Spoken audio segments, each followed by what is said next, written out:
గర్భిణీగా ఉన్నప్పుడు పూజ చేయొచ్చా, ఆలయానికి వెళ్ళొచ్చా అనే సందేహం రావడం చాలా సహజం.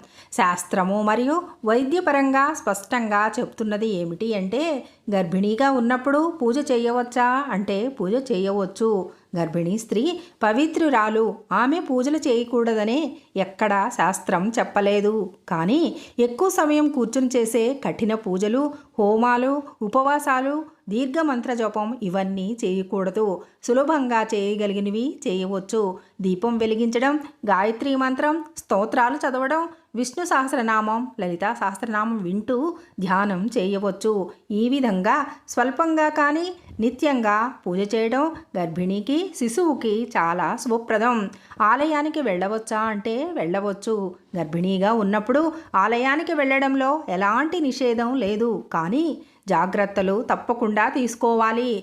గుంపులు ఎక్కువగా ఉండే రోజులు అంటే బ్రహ్మోత్సవం, రథోత్సవం వంటివి వాటి దగ్గరకు వెళ్ళకపోవటమే మంచిది. ఎక్కువసేపు నిలబడి ఉండకూడదు. మెట్లు ఎక్కాల్సి వచ్చే ఆలయాలు, ఎత్తు ఎక్కువగా ఉండే ఆలయాల వద్దకు గర్భధారణలో ఎట్టి పరిస్థితుల్లో వెళ్ళకూడదు. దగ్గరలో ఉన్న ఆలయాలకు సౌకర్యంగా వెళ్ళవచ్చు.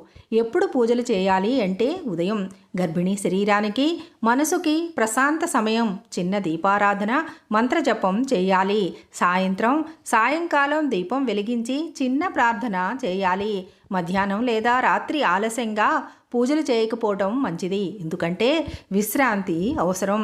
శాస్త్ర దృష్టి ఏమిటి అంటే, గర్భోపనిషత్తులో చెప్పినట్లు గర్భిణీ స్త్రీ ఏ దేవుణ్ణి ధ్యానం చేస్తే ఆ శిశువు ఆ గుణాలను పుణికిపుచ్చుకుంటాడు. అందుకే పూర్వం గర్భిణీ స్త్రీలకు రామాయణం, మహాభారతం, శ్రీమద్భాగవతం వినిపించేవాళ్ళు. గర్భిణీగా ఉన్నప్పుడు పూజలు చేయవచ్చు, ఆలయానికి వెళ్ళవచ్చు. కానీ శారీరక శ్రమ ఎక్కువ లేకుండా జాగ్రత్తలు అవసరం. ఉదయం సమయం